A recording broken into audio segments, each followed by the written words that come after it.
वाह भाई वाह। तुम्हारा बाप बड़ा नेता है तो तुम कुछ भी करोगे। तुम्हारा भाई अगर पार्टी में अच्छे पद पर है तो तुम कुछ भी करोगे। वाह भाई वाह। जबरदस्ती करोगे, नहीं मानेगी तो मार दोगे। वाह भाई वाह। ऐसी रईसी किस काम की जो किसी की जिंदगी ही छीन ले, माँ बाप से उनकी बेटी ही छीन ले, घर का चिराग ही छीन ले, घर की रौनक ही छीन ले। घुमाने के बहाने लेकर जाओगे और फिर मौत के घाट उतार दोगे। दबाव बनाओगे, नहीं मानेगी तो मार दोगे। वाह भाई वाह। मारने के बाद भी साजिश रचोगे, गुमराह करने की कोशिश करोगे, क्योंकि तुम्हारा बाप बड़ा नेता है, तुम्हारा भाई अच्छे पद पर है। एंगल घुमाने की कोशिश करोगे, लेकिन कैमरा सब देखता है साहब। जब भी भीड़ की मार पड़ती है तो कुछ समझ में नहीं आता है साहब। तुम्हारा बाप कितना भी बड़ा नेता हो, कानून के आगे सब फेल है। तुम्हारा भाई कितना भी बड़े पद पे हो, लेकिन कानून के सामने सब एक समान ही रहता है। गुमराह करोगे, गुमशुदगी की रिपोर्ट लिखवाओगे और रातों रात गायब हो जाओगे, लेकिन जब कानून के हत्थे चढ़ोगे तो सब के सब हिसाब बराबर हो जाएंगे। बाप भी जाएगा, भाई भी जाएगा और तुम भी कतई नहीं बचोगे। और तुम्हारे साथ साथ इस तरह की करतूत करने वाले भी लपेटे जाएंगे। 19 सितंबर को अंकिता की लापता की रिपोर्ट दर्ज कराई गई। 22 सितंबर तक सड़कों पर उतरे प्रदर्शनकारी। 22 सितंबर को लक्ष्मण झूला पुलिस को सौंपी गई रिपोर्ट। 23 सितंबर को पुलिस ने तीनों आरोपियों को किया गिरफ्तार।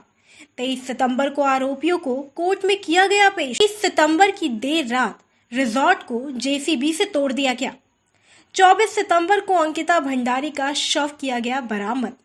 24 सितंबर को ऋषिकेश के एम्स में पोस्टमार्टम के लिए लाया गया शव। ऋषिकेश की चीला नहर से 7वें दिन एसडीआरएफ की टीम ने अंकिता भंडारी का शव बरामद कर लिया है। वहीं पिता ने अंकिता भंडारी के शव की पहचान कर ली थी। अंकिता भंडारी की कथित तौर पर हत्या के मामले में सरकार ने सख्त एक्शन लिया। सीएम पुष्कर सिंह धामी के आदेश के बाद आरोपियों के खिलाफ सख्त कार्रवाई की जा रही है।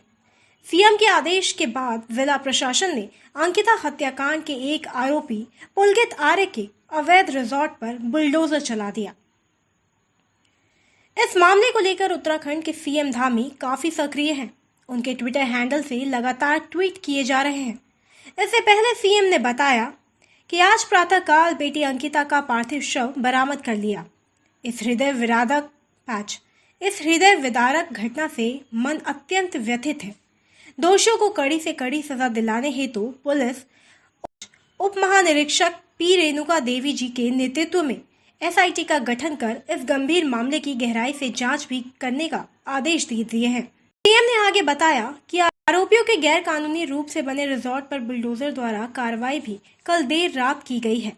हमारा संकल्प है कि इस जघन्य अपराध के दोषियों को बख्शा नहीं जाएगा। देश में जब पुलिस अंकिता का शव लेकर पोस्टमार्टम के लिए एम्स पहुंची तो वहां पर भारी मात्रा में लोग इकट्ठा हो गए और जिनमें काफी आक्रोश था। सबकी यही मांग थी कि दोषियों को फांसी दो, फांसी दो। मामले की नजाकत को देखते हुए ऋषिकेश एम्स के पोस्टमार्टम हाउस के पास भारी मात्रा में पुलिस बल तैनात कर दिए गए। रायवाला थाना पुलिस, ऋषिकेश थाना पुलिस, रामझूला थाना पुलिस, लक्ष्मण झूला थाना पुलिस और अतिरिक्त पुलिस बल बुलाकर ऋषिकेश एम्स में तैनात कर दिए गए। अंकिता भंडारी हत्याकांड मामले में प्रदेश के लोगों में काफी आक्रोश देखने को मिल रहा है। वहीं पुलिस की ओर से भी लगातार कार्रवाई भी की जा रही है। कांग्रेस के प्रदेश अध्यक्ष करण माहरा ने इस पूरे मामले में सरकार पर निशाना साधते हुए कहा कि एक और बेटी बचाओ बेटी पढ़ाओ का नारा चलाया जा रहा है। वहीं उन्होंने आगे कि पुलिस की भी इसमें बड़ी लापरवाही देखने को मिल रही है।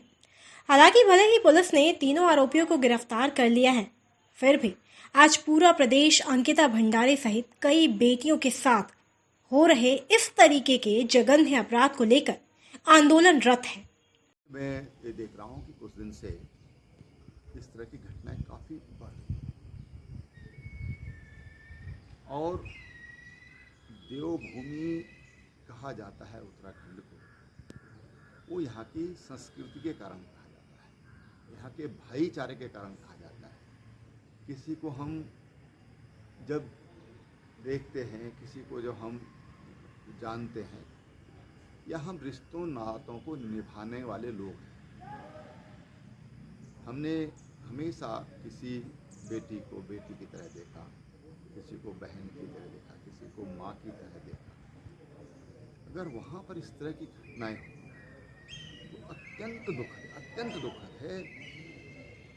इसके लिए कोई शब्द नहीं मेरे पास कि मैं किन शब्दों में इस बात को कहूँ। इस लड़की को भी 1 महीना भी उस रिजॉर्ट में नहीं हुआ था, और इसका मतलब उनकी अपेक्षा ही कुछ अलग थी।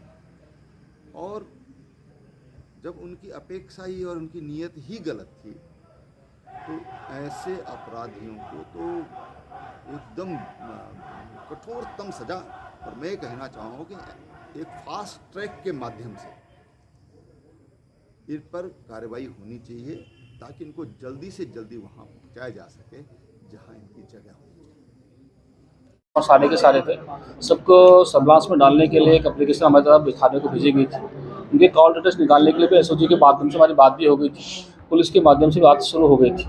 जैसे मामला गंभीर हुआ, संज्ञान में आया कि इसमें कई एंगल और भी हो सकते हैं, कहीं भी घूम सकता है, तो तत्काल इस मामले को लेकर के डीएम साहब से वार्ता करते हुए इस मामले को रेगुलर पुलिस को ट्रांसफ़र किया गया था।